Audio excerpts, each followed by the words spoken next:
Buenas tardes, bienvenidos al Ateneo de Santander, al que agradezco su acogida para la presentación de este libro que hoy damos a conocer, recién sacado de imprenta, que lleva por título Humilladeros y Santurcos de Cantabria.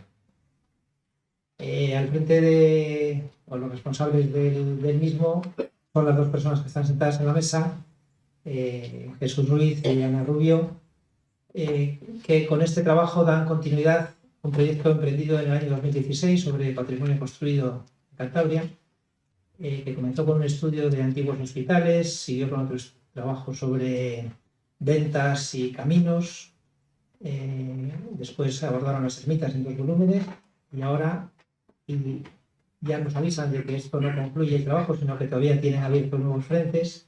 Presentan este trabajo sobre Humilladeros y Santurcos. Como decía, es un trabajo increíble que tiene detrás muchísimas horas de campo, muchísimas horas de trabajo, de investigación, de consulta y de charla con vecinos, porque hay desgraciadamente muchas cosas que no están recogidas ya en los archivos, sino que simplemente a través del recuerdo personal y la comunicación con esta gente que mantiene vivas todavía los recuerdos y algunas tradiciones en los núcleos rurales, pues han podido sacar adelante toda esta investigación. El libro, esto lo van a hablar ellos, que está estructurado en diferentes capítulos, da un repaso a los diferentes humilladeros a través de las comarcas de la región y cuenta con un prólogo que está escrito por Carlos Hernández Fernández, que también nos acompaña hoy, al cual agradezco su visita casi relámpago desde Madrid para estar con nosotros. Y Carlos es sociólogo, es periodista, es trabajador social, es un especialista en duelo y es un apasionado también en ritos funerarios. Ritos funerarios no solo de España, sino de otros continentes también.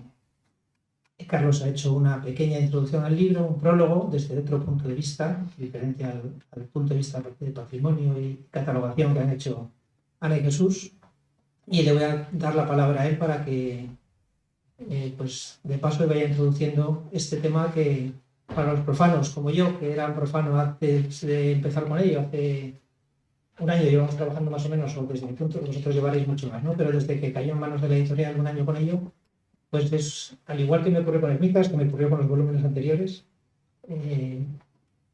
pues bueno, te engancha y cuando sales al campo, a los pueblos, a cualquier sitio de la provincia, de repente dices, anda, un humilladero. O sea, es decir, que al final vas siendo consciente de que hay mucho patrimonio y que no somos conscientes de ello normalmente. Después de Carlos tendrán ellos la palabra. Excuso al director general de Cultura y Patrimonio, Juan Antonio González Fuentes, que ha tenido que salir porque tenía con agenda otra presentación, otra inauguración. Y espero que disfruten mucho de la presentación. Nada más. Una cosita más, les recuerdo, por favor, si pueden poner los móviles en silencio para evitar luego sonidos y llamadas, pues perfecto.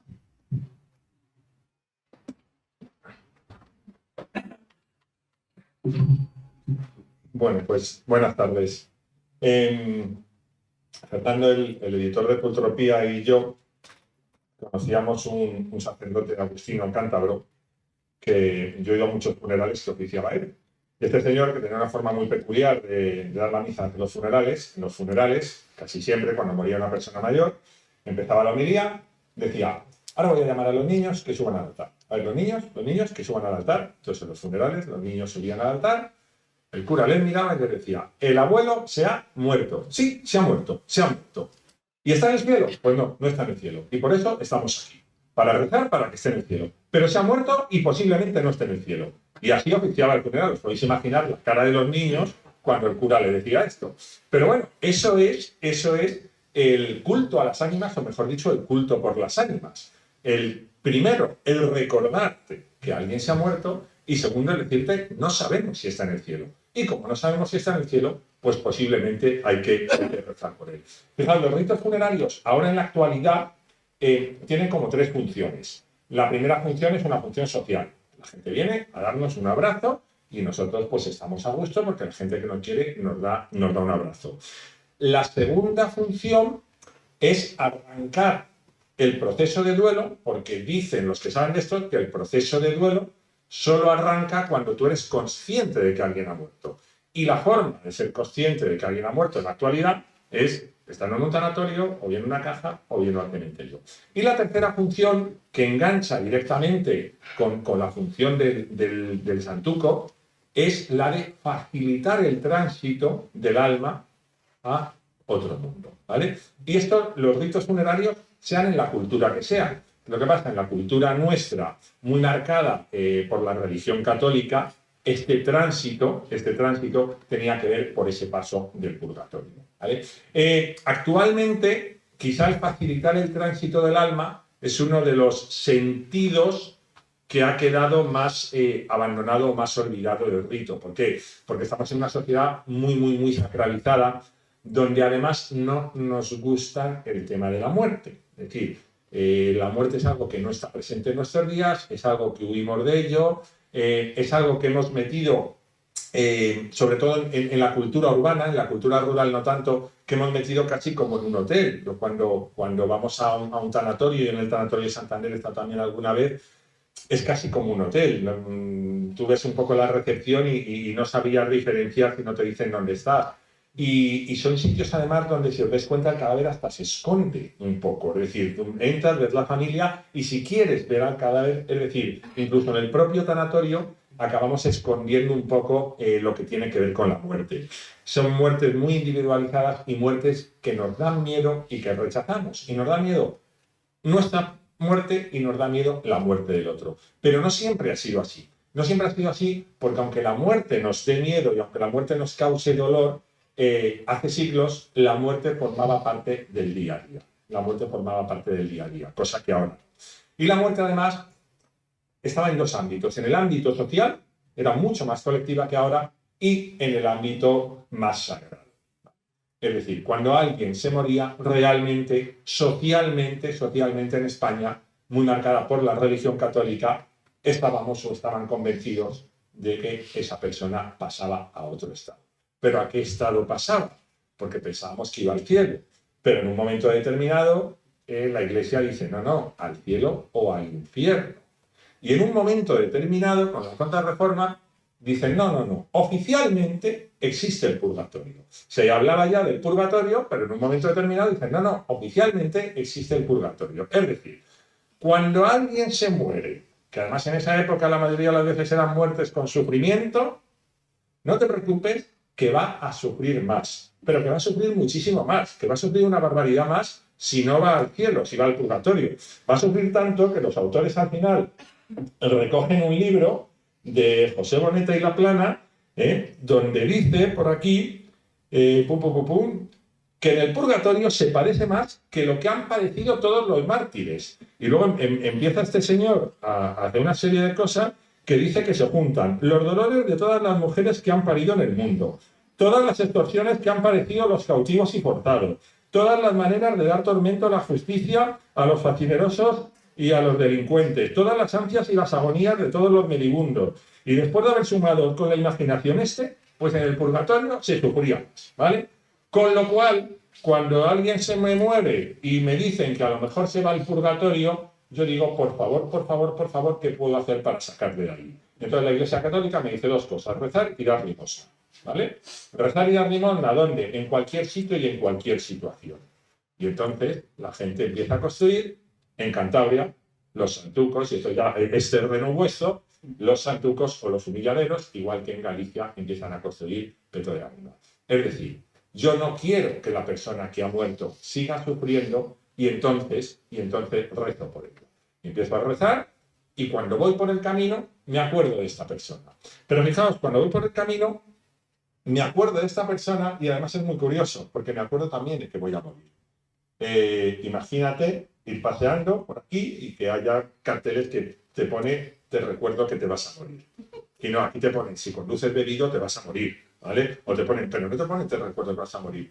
Y al final un santuco te recuerda que eres finito y te recuerda que vas a morir. El libro hay que comprarlo. O sea, el libro hay que comprarlo y hay que tenerlo y eso es obligatorio, porque es un trabajo de documentación alucinante, pero alucinante. Y además el libro, igual que yo os he dicho que el rito funerario tiene su función, el libro tiene también su función, ¿vale? La primera función es un libro que va a ir a favor de vuestra salud, ¿vale? ¿Por qué? Porque este libro yo creo que no se puede leer en el sofá de casa. O sea, este libro hay que sacarlo de paseo, este libro hay que llevarlo por Cantabria, ir andando con él. Tiene un inconveniente del libro, y perdonadme que lo diga, y es que pesa mucho para llevar en la mochila, porque es de muy buena calidad, pero hay que salir a la mochila con él.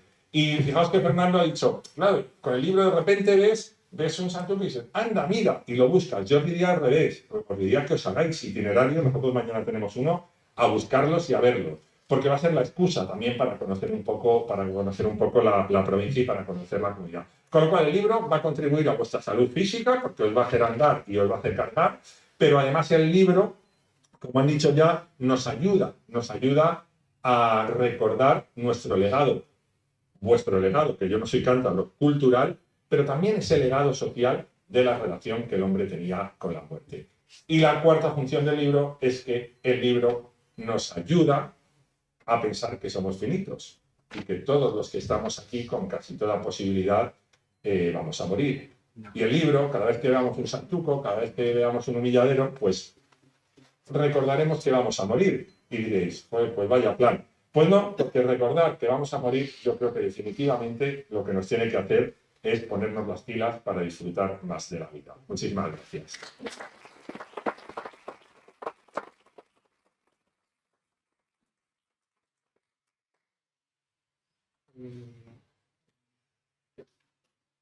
Iba a leer aquí una cosa que se me acaba de despistar ahora mismo. Y os iba a decir que la mayor parte, muchísimas gracias Carlos, y me parece una intervención preciosa y acertadísima, una manera de introducirnos a este mundo. Y deciros que, bueno, simplemente que antes no he dicho nada ni de Ana ni de Jesús.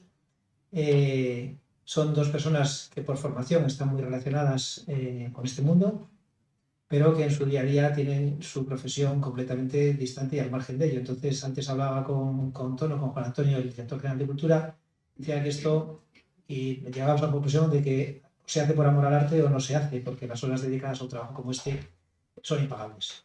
Así que ese es el doble mérito que tiene esta gente, que además de sacar al día a día, ¿no?, con sus 8 horas laborables como tenemos todos, son capaces de encontrar tiempo para su pasión, una de ellas, porque tienen más, no solo esta, para su pasión y darnos a conocer y poner en valor el patrimonio que tenemos. Así que nada, Ana, cuando quieras, muchas gracias. Buenas tardes a todos. En primer lugar, ¿ahora se oye? ¿Se oye ahora? Sí. Bueno, pues antes de entrar en materia, lo primero es ser agradecido. Queremos agradecer a la Dirección General de Cultura y Patrimonio, gracias a la subvención que nos ha dado, hemos podido editar este libro. Asimismo, queremos dar gracias al Ateneo, que una vez más nos ha cedido amablemente su casa para presentar el libro. Así como queremos agradecer siempre a Fernando García Barredo de Editorial Cultropía. Ya van para 7 años los que llevamos colaborando. La verdad que siempre nos hemos entendido genial, nos ha apoyado en todo, nos ha guiado, digamos, nos facilita siempre todo y la verdad que quedan unos libros muy bonitos, por qué decir lo contrario. Asimismo queremos agradecer a Carlos Hernández, que aunque no nos conocíamos amablemente y entusiásticamente entusiasmado, nos dijo que sí, hacernos un estupendo prólogo para el libro. Y por supuesto agradeceros a todos vuestra presencia, que un día como hoy, con este viento y esta lluvia, la verdad que tenéis un doble mérito por venir a acompañarnos. Bueno, pues ya, como ha contado Fernando, ya llevamos 10 años desde que nos casamos, nos empeñamos en estudiar el patrimonio de Cantabria y sobre todo también en catalogarlo. pero no el patrimonio más conocido, sino el que era un poquitín más desconocido. Bueno, pues esta vez le ha tocado el turno a los humilladeros y a los santucos. Y vosotros os preguntaréis, ¿y qué es un humilladero? ¿Qué es un santuco? Bueno, pues os vamos a intentar explicároslo. Un humilladero es un pequeño edificio que se construye para albergar una imagen sagrada en su interior. La diferencia con la ermita es que, aparte del tamaño, que las ermitas suelen ser un poquito más grandes, es que no se puede dar misa en el humilladero y el edificio no está consagrado. Y luego, un santuco. Pues el santuco es lo que está albergado en el interior del humilladero. Pero bueno, puede ser cualquier imagen sagrada, pero para que nosotros le llamemos santuco y para haberlo estudiado, tiene que ser que obligatoriamente sea una imagen de San Francisco ayudando a las ánimas del purgatorio. Si no, no le llamamos santuco. El problema viene a veces un poco confuso, que tenemos la costumbre muchas veces de llamar al continente por el contenido. Es decir, que a veces también llamamos santuco al edificio. Como dentro hay un santuco, pues llamamos santuco al edificio. Y luego ya para liarlo más aún, hay en algunas zonas de Cantabria, sobre todo por la zona del Alto Pas, que a los humilladeros les llaman ermitas. Debe de ser porque por el Alto Pas hay pocas ermitas y entonces ellos les llaman ermitas. Bueno, en Cantabria tenemos dos clases de humilladeros. Por un lado el humilladero al uso, que solo tiene un espacio sagrado, casi siempre protegido. Casi siempre protegido por una reja de madera o de hierro. Bueno, aquí os había enseñado eso, el humilladero y el santuco, que casi siempre es una cruz.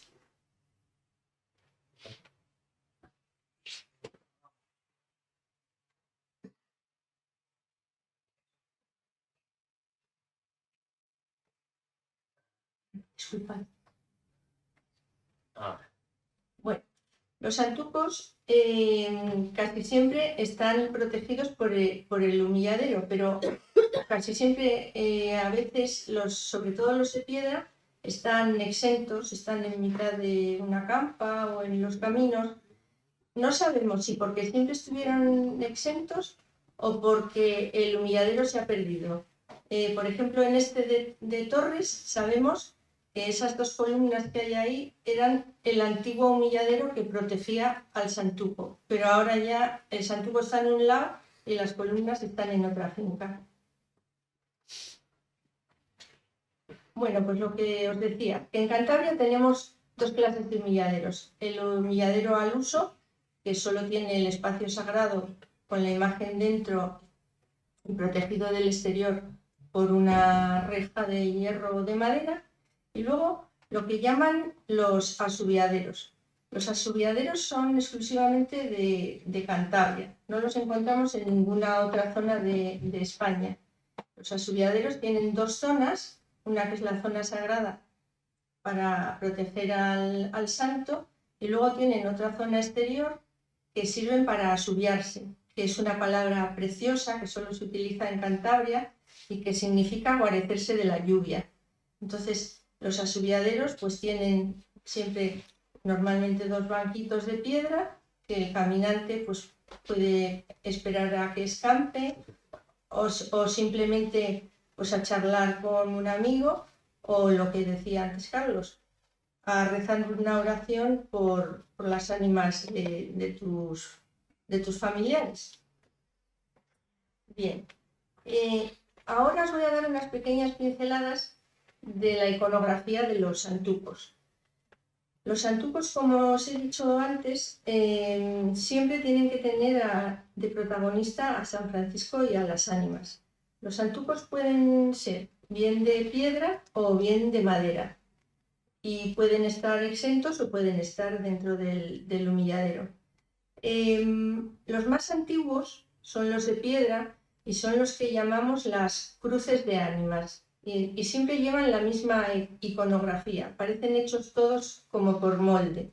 Siempre encontramos a Jesús crucificado con sus pies posados encima de la calavera y de las tibias para demostrar su triunfo sobre la muerte.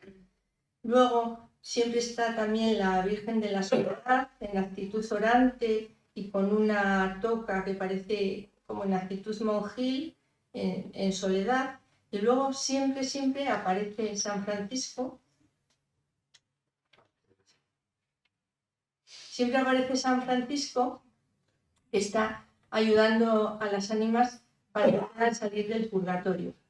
Las ánimas, él les tiende o bien la mano o bien el cíngulo. El cíngulo ya sabéis que es con lo que se ata el hábito del monje. Bueno, pues él siempre está intentando echarles una mano. Y las ánimas pueden ser bien anónimas, que son como unas cabecitas que flotan, digamos, en un mar de fuego. Siempre tienen unos grandes ojos almendrados, no se sabe, son anónimas. Pero luego hay en otros sitios en que ya son personalizadas esas ánimas. Se distingue claramente pues, a un caballero con bigote, a una mujer con melena. En otros humilladeros se ve claramente a un monje, a un sacerdote, a un anciano, a un niño. Esto quiere decir, nos recuerda que todos podemos ir a parar al purgatorio, sin distinción de clases sociales o sin distinción de edades. Solo en contadas ocasiones los santucos van acompañados de otras figuras exentas, que suelen ser San Juan o San Antonio y también la Virgen María. Esto suele ser que el que mandó construir el humilladero, pues era, por ejemplo, se llamaba Antonio y entonces ponía a San Antonio, o se llamaba Juan y ponía a San Juan.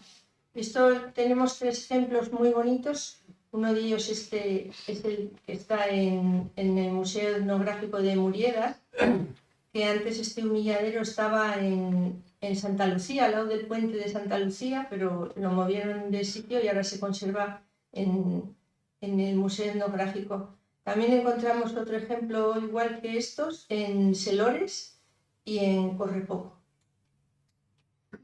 Luego tenemos también las cruces de madera.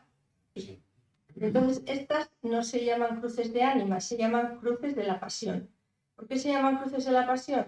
Pues porque, aparte de la iconografía que encontrábamos en las cruces de ánimas, encontramos escenas y símbolos relacionados con la pasión de Jesús. Esta, por ejemplo, se conserva en el Museo Regina Coeli. Entonces, entre los símbolos que casi siempre aparecen, pues está siempre la cartela con el INRI. Luego debajo sale el Espíritu Santo en forma de paloma, porque muchas veces estas palomas, más que palomas, parecen un polluco ahí metido como en la fuente ya para meterlo al horno. Son muy simpáticos.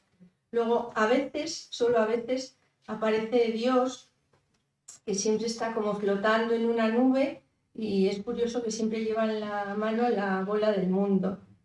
También en ocasiones encontramos un triángulo que simboliza la Santísima Trinidad. Y luego, lo que os hablaba, siempre aparecen escenas relacionadas con la pasión de Jesús, siempre están enmarcadas en un rectángulo o en una especie de medallones, y entonces las escenas que más frecuentemente aparecen son la de Jesús, que está atado a la columna y es azotado y vejado por los soldados romanos, aunque como veis estos no parecen soldados romanos, para ellos ahí lo hacían cuando a su manera, les vestían del siglo XVIII. También es muy frecuente la escena de Jesús cargando con la cruz, que normalmente es ayudado por Simón de Cirene, y delante va un judío tocando el cuerno, que es un instrumento judío que se llama shafar, para indicar que será un judío que le estaba jorobando a Jesús. Luego también muchas veces aparece la Verónica sujetando la Santa Faz de Jesús. Una vez más nos encontramos a la soledad en actitud dolorosa por los sufrimientos que está padeciendo su hijo. A veces, junto con San Francisco, también puede aparecer la Virgen del Carmen, que también, en vez de tender su cíngulo o tender su mano, tiende el escapulario. Y en ocasiones, San Francisco está ayudado por Santo Domingo. Están los dos a la par ayudando a las ánimas. Es decir, San Francisco, Santo Domingo y la Virgen del Carmen eran intermediadores entre el purgatorio y el cielo. Se me ha olvidado comentaros que las cruces de piedra son más antiguas. Según las inscripciones que tienen algunas de ellas, casi todas están hechas en el siglo XVIII. En cambio, las de madera, casi todas son ya más cercanas a nosotros, del XIX e incluso algunas del primer tercio del siglo XX. Y luego ya por último, lo que distingue a estas cruces de la Pasión, aparte de las escenas de la Pasión, es los símbolos de la Pasión, que también se llaman Arma Christi. Por ejemplo, en Olleros de Paredes Rubias, que aunque es de Palencia, está muy cerquita de Valderredible, hay una cruz muy bonita que reúne todos los símbolos de la Pasión. Pues figura la corona de espinas, los clavos de Jesús cuando le clavaron a la cruz, las tenazas para quitárselo, la escalera para subir y bajarle de la cruz, el martillo con el que la clavaron, la lanza, la esponja con hiel.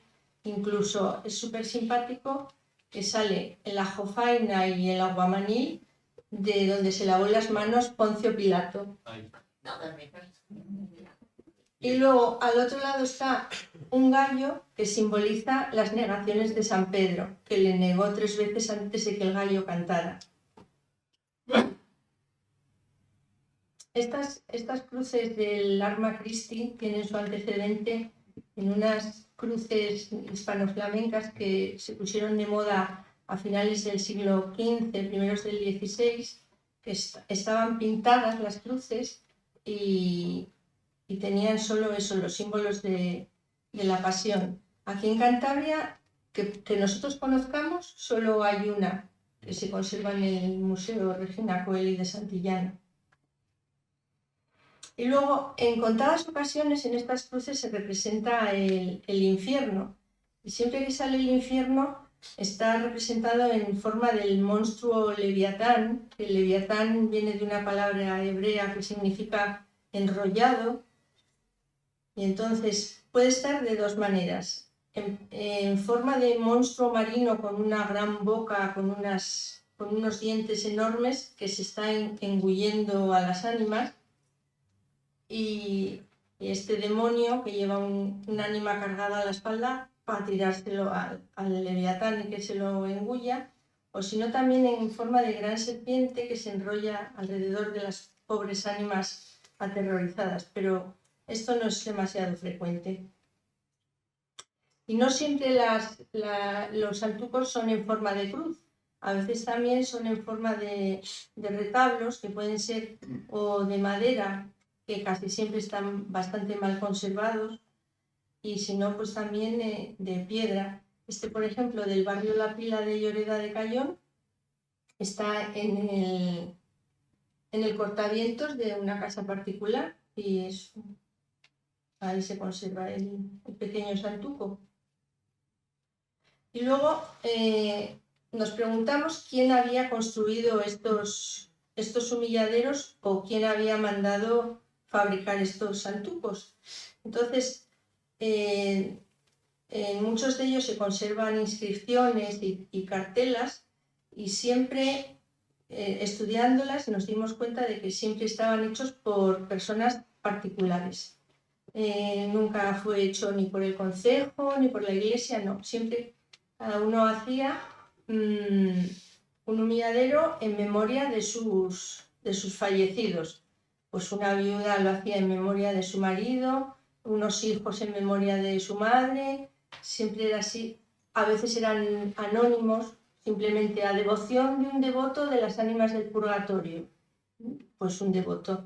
Lo que sí creemos es que era gente un poco pudiente, porque en el antiguo régimen no todo el mundo se podía permitir el lujo de construir estos humilladeros que casi siempre eran de buena sillería y también encargar al artesano que hiciese la piedra o bien de madera o bien de piedra, o sea que creemos que eran gente un poco pudiente.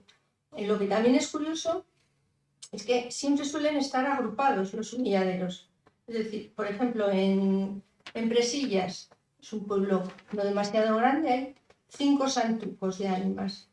En Resconorio, que es un pueblín súper pequeño, hay 3 humilladeros, además prácticamente todos iguales, con la misma forma, con las mismas inscripciones, prácticamente igual, una diferencia de varios años. ¿Dónde más hay que estén todos juntos? En San Pedro del Romeral, en Esles de Cayón hay 5 humilladeros.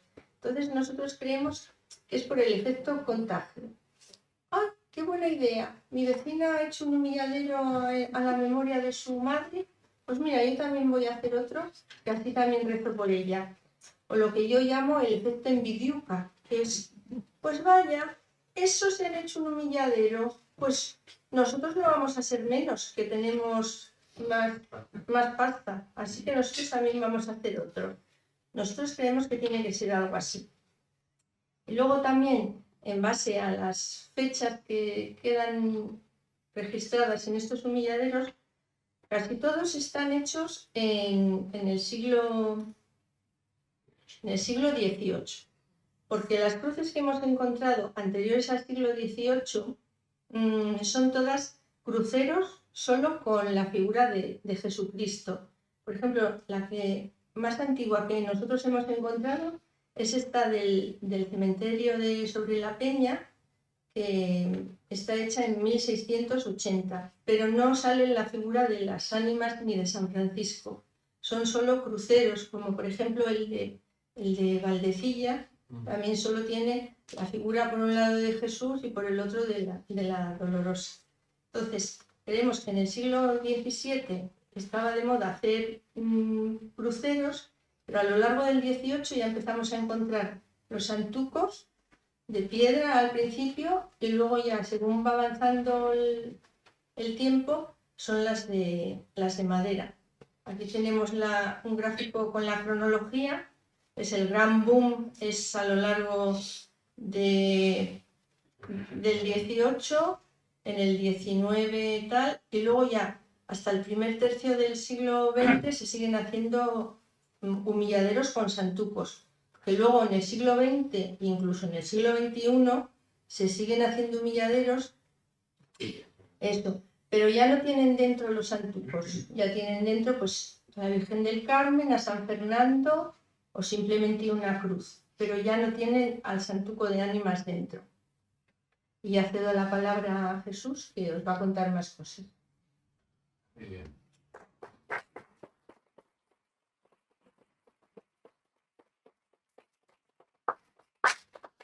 Bueno, iba a empezar explicando para qué servían los humilladeros, pero yo creo que ya con la charla más o menos ha quedado claro. La idea era el papel que jugaban en el antiguo régimen los humilladeros, pues yo creo que ya se ha comentado aquí. A mí lo de que están relacionados con el culto a las ánimas, como ya apuntaba hace poco, no me gusta, porque no es el culto a las ánimas, es el cuidado de las ánimas. Es las medidas que pueden tomar los vivos, los que estamos aquí, para que nuestras ánimas promocionen o salgan del purgatorio y vayan al cielo, ¿no? Es más bien esa sería la idea. El tema de las ánimas, en general a los vivos yo creo que les da un poco de respeto. No estás muy cómodo con la idea de las ánimas por ahí. Las ánimas, no las que van al cielo, las que van al cielo, las que van al infierno son destinos sin retorno, que ya no tienen influencia sobre los vivos. Pero como bien dice la doctrina cristiana, las ánimas, el purgatorio como tal no es un lugar, no es un sitio estanco, es un estado que permanecen las ánimas que están padeciendo dolor y están ahí, son almas con pena, están deambulando. Entonces a los vivos eso les inquieta, yo creo que toman medidas un poco para ayudarles sobre todo a los de sus familiares, pero ayudar a las almas en general también, porque la antropología está llena de casos y de historias en las que las ánimas se manifiestan y se intenta relacionar con los vivos. Y eso pues es algo normalmente se manifiestan en sueños. Se aparecen a los profesores y les piden que hagan cosas. Ya lo saben ustedes, les piden acabar algún trabajo que dejaron pendiente o alguna historia que precisamente es la que no les deja subir al cielo. Entonces quieren que los vivos lo arreglen para poder salir del purgatorio.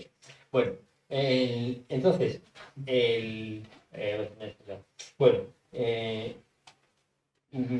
a veces, ¿cómo se manifiestan las ánimas? Se pueden manifestar en sueños o se pueden manifestar tomando formas de animales. Esto ya hoy día solo aparece recogido en la antropología. Pero, por ejemplo, en la cornisa cantábrica era muy común que las historias que se contaban decían que si en una noche de difuntos aparece una polilla, todo el mundo sabía que era un ánima. Y si era una polilla blanca, era una polilla con buenas intenciones, pero si era una polilla negra, era un mal presagio. Entonces, estabas en invierno ahí en la noche de difuntos y se oían unos ruidos en el tejado, la abuela siempre decía, las ánimas están revueltas. Entonces, otras veces las ánimas tomaban formas de animales más grandes. Por ejemplo, Gerald Brennan cuenta cuando estuvo por las Alpujarras en los años 20, que ahí se creía muy firmemente en las ánimas, cuenta que un día estaba de excursión por el monte y se paró en una fuente y había un perro grande y gris que se le quedó mirando de una manera muy extraña. Cuando lo cuenta en el pueblo, le dicen, era un ánima. Tenías que haberle preguntado qué quería, porque el perro quería decirte algo, pero él no puede dirigirse a ti. Entonces, le vinieron, claro, porque Brennan, que era inglés, no se enteraba de nada, no supo reaccionar. Entonces, ¿cómo se puede ayudar a las ánimas? Yo creo que ya lo hemos comentado, hay dos vías. Lo dicen mucho los propios humilladeros. Dicen, con limosnas y oraciones saldremos de estas prisiones. Hay dos vías, que es el rezar y pagar para que el cura dé una misa de ánimas, ¿no? Y el humilladero cumple esas dos funciones.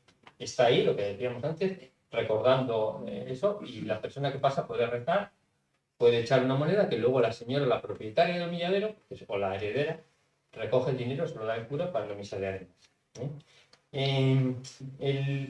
El rezo tampoco es una cosa gratuita, cuando se reza a las ánimas es hoy por ti, mañana por mí, que también es una cosa que aparece en las cartelas. El hoy por ti, mañana por mí viene diciendo que yo rezo hoy por ti y cuando tú promociones y llegues al cielo, te conviertes de alma en pena, pasas a ser un alma bendita, un ánima bendita. Y el ánima bendita tiene la posibilidad de ayudarte cuando tú estés en el purgatorio. El purgatorio, en el antiguo régimen y el mundo de las ánimas, tenía muchísimo peso. Nosotros en la documentación lo vemos mucho. Se hacían procesiones de ánimas. Se hacían unos panes de ánimas, los hacían las señoras y luego se subastaban. Se subastaban en la misa y el dinero que se sacara iba para la misa de ánimas. Había cantidades de cofradías de ánimas, eran las más potentes de todas, eran las que más dinero tenían. La gente dejaba mucho dinero en los testamentos, incluso todo el dinero para las ánimas, porque no tenían muy claro, dejaban mucho dinero para misas de ánimas que sabían que iban a ir al purgatorio. O sea, y había una cosa incluso institucionalizada que se llamaba la quinta de ánimas, que se dejaba la quinta parte del testamento, del dinero, para las ánimas. Entonces, ¿por qué era eso? Pues por lo que digo, porque de alguna forma ellos sabían que todo el mundo sabía que iba a pasar por el purgatorio. Aquí Christian William, cuando hizo el estudio de la religiosidad en el NASA, hizo una cosa muy curiosa, fue entrevistando a los vecinos sobre ¿dónde cree usted que van a ir los vecinos de aquí, de la Lastra? ¿Y usted cree que van a ir al cielo? Y decía, ¿todos van a ir al cielo? No, aquí todos tienen sus cosas. No, al cielo irá alguno, pero aquí todos tenemos nuestras cosas. No, al cielo alguno, pero tiene una forma... Y dice, ¿entonces qué van a ir al infierno? Le decía William, no, al infierno aquí la Lastra no. Aquí la gente es buena gente. Aquí la gente es buena, tiene sus cosas, pero es buena gente. Al infierno van en la capital, que ahí hay mucho dinero y mucho vicio. Decía, hay mucho vicio, eso sí que van a ir muchos al infierno, pero aquí en Alaska y en Sudaca menos, nada. Las vecinas decían que no. Entonces decía William, ¿van a ir al purgatorio todos? Pues habrá de ser. Decían, tendrá que ser, al purgatorio tendrán que ir. Y efectivamente, la idea es que todos iban a pasar por el purgatorio. Entonces, pues ya se ocupaban ellos en los testamentos y todo de dejar muchas misas de ánimas encargadas para cuando llegara el momento. Entonces, esa es la idea de hoy por ti y mañana por mí, pues yo creo que lo recoge todo. Otra cosa que quería comentar de pasada, ya porque vamos a ir acabando, es dónde se encuentran los humilladeros. Los antropólogos dicen que se sitúan en el entorno de los pueblos como para asegurar un perímetro de seguridad religiosa y tal. La verdad es que nosotros hemos estudiado estadísticamente los 200 humilladeros y es cierto que se encuentran siempre pegados a los caminos.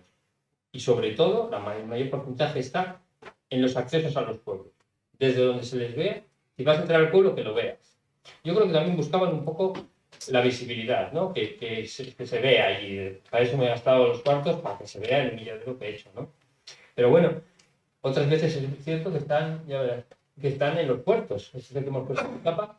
Está en un collado ahí, en San Pedro Romeral, y están lejos de todo, porque también se buscaba sacralizar un poco el entorno, tener un espacio. También servían, yo creo, muchas veces como un hito en el espacio de si ibas un día de niebla, un día con una nevada. Sí, pero tú tienes para unas rejas un poco. que guías, pero no te No, puedes meter. para guiarte, sencillamente, Sí. como un faro. Pero, entonces, la idea de la protección del espacio, pues puede ser. Es muy difícil de demostrar eso. Esta es la distribución que hemos hecho de los humilladeros, que aparentemente dices, están por toda Cantabria, pero si luego vas analizando las frecuencias por comarcas, te das cuenta que hay zonas muy ricas y zonas muy pobres. Por ejemplo, destaca Liébana. Liébana tiene cantidad de ermitas desde el siglo VIII o VII hasta el siglo XX, tiene cantidad de ermitas. Y sin embargo, no hay casi humilladero. Es verdad que algunos han podido perder, pero yo creo que cuando se pierden, nosotros la mayor parte de las referencias que tenemos de humilladeros desaparecidos son de sitios donde había muchos humilladeros. O sea, las zonas pobres en humilladeros solo tenían alguno. Por ejemplo, otra zona muy pobre es Campó. En Campó de Yuso y de Medio no hay casi humilladeros. Esto debe ser solo una referencia de una cruz. En cambio, veis Valderredible, como está todo el camino del Ebro, todo estaba lleno. Y las máximas concentraciones están ahí en San Pedro Romeral, que se pusieron como ciegos. Todo el valle del Pisueña es eso de ahí. Déjame. ¿Ese es el valle del Pisueña? Que también. Aquí, bien, también. Esto es San Pedro Romeral. Los de Vega nada. Vega Paz tiene un cuarto. Pero yo creo que esto tiene que ver con la época.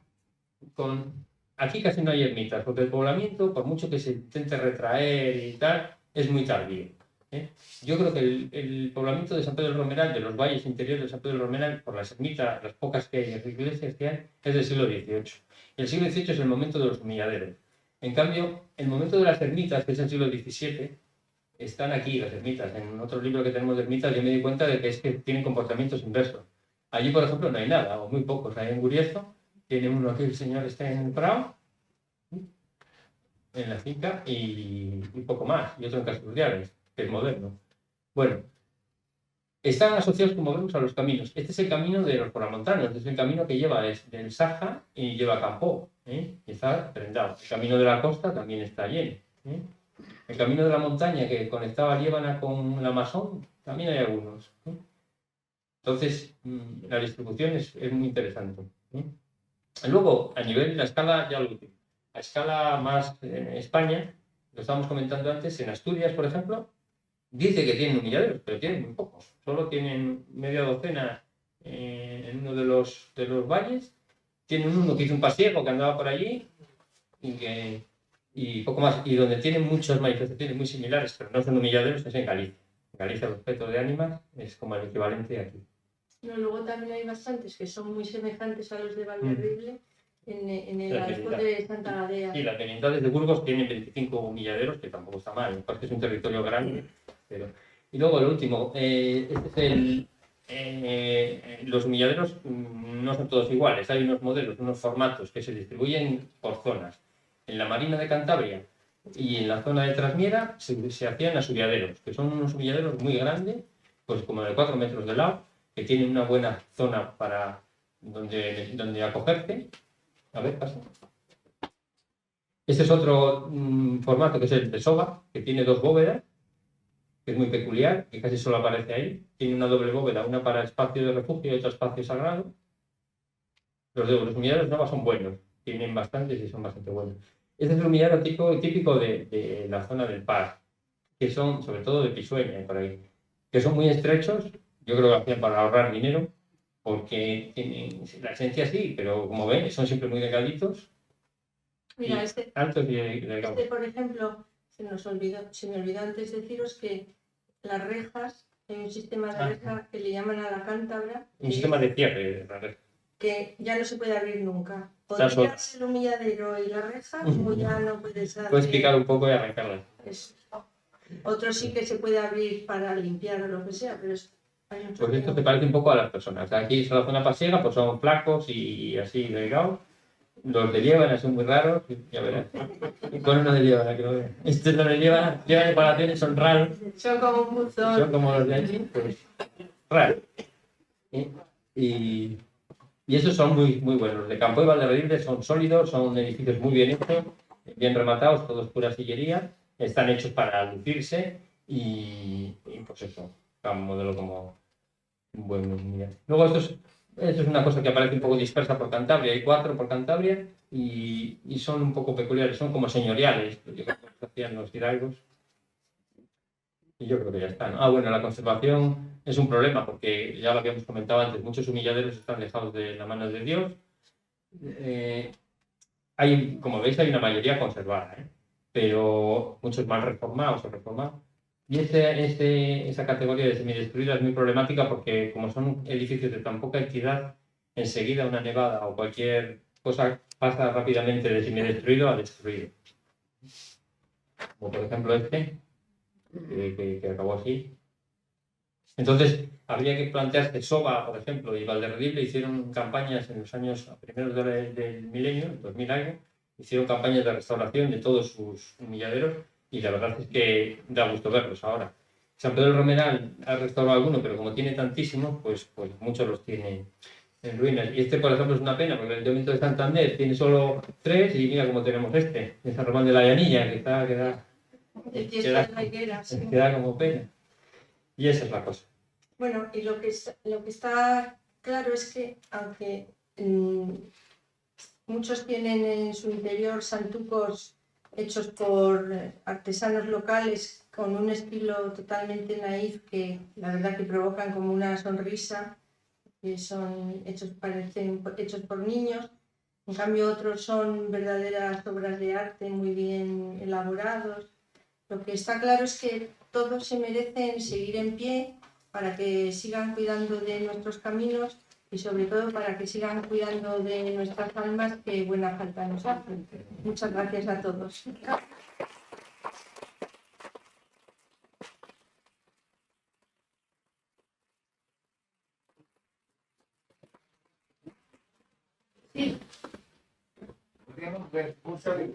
Nada, Falcaría, estás adelantado. Iba a decir que si alguien quería hacer una consulta y preguntar, pues por supuesto.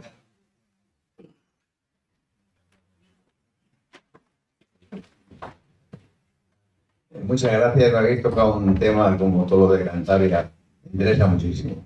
Paro en todos los que estoy, la semana pasada también estuve en Líbana viéndolo precisamente, y al lado de mi casa tengo, que diría, si se podría ver el crucifijo, ¿lo tenéis ahí? Aquí eso no, pero en el libro le tenemos, sí. Sí. ¿Que le enseñe?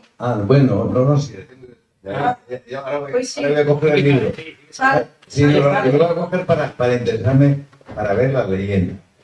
Porque es que está pegando a mi casa. Está completamente pegando a mi casa. Se llama el crucifijo y es muy bonito, aunque lo quisieron hacer completamente igual porque lo desplazaron 10 metros para hacer la entrada a las carreteras por delante de mi casa.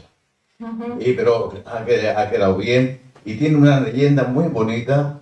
Lo voy a leer ahí, pero lo voy a comunicar la leyenda que tengo yo de haberme nacido allí, criado allí y en mi casa. Me lo ha contado una compañera de trabajo, Carmen Hurtado, que es la hija de Nando. Sí, de Nando. Sí. Claro, de la secretaria, la madre. Muy bien, muy bien. Nada más que yo, eso, felicitaros y entusiasmaros. Pero yo creo que en la zona oriental también hay más. En Villaverde hay. En Villaverde también hay. En Villaverde hay. de dos que habían desaparecido. Sí. Un chico de Villaverde que está muy bonito. Sí. Y bueno, pues nada, no tengo más que decir. Ahora voy a coger el libro porque me interesa muchísimo. Felicitaros y que me siento muy contento de cómo somos también tratando de buscar y poner al día nuestras cosas. Y con respecto a lo de las ánimas, la presentación ha sido muy bonita y encantado que ha habido un culto tremendo. Por ejemplo, en Laredo está la calle del Espíritu Santo y las ánimas. Fíjate, que tenía esto aquí, además ahí también hay leyendas en Laredo, hay leyendas sobre la calle de San Francisco, la iglesia de San Francisco, el convento de las Trinitarias de San Francisco y las ánimas. Ahí hay muchísima historia y hay también humilladeros arriba, en otra parte, que es el humilladero de la Blanca. O sea, es que tenemos muchas cosas. Sí, sí. Y yo, bueno, me interesa mucho. Muchas gracias y perdón por haberme extendido demasiado. Gracias.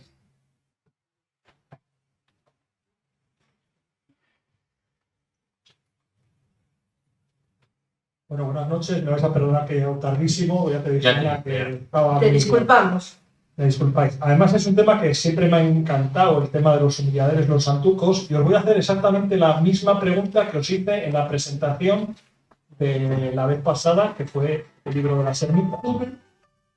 ¿Y ahora? El secreto de sumario.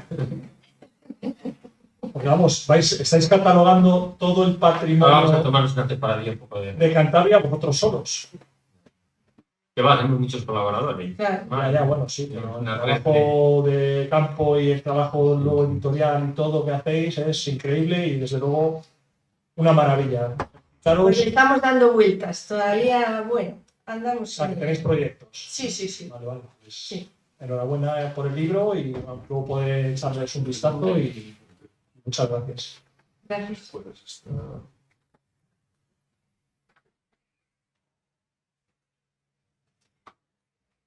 Muy bien. Pues nada, levantamos la sesión. Gracias por su presencia y espero que hayan disfrutado todos, tanto como lo he hecho yo con la presentación que nos han hecho. Ana. Perdón.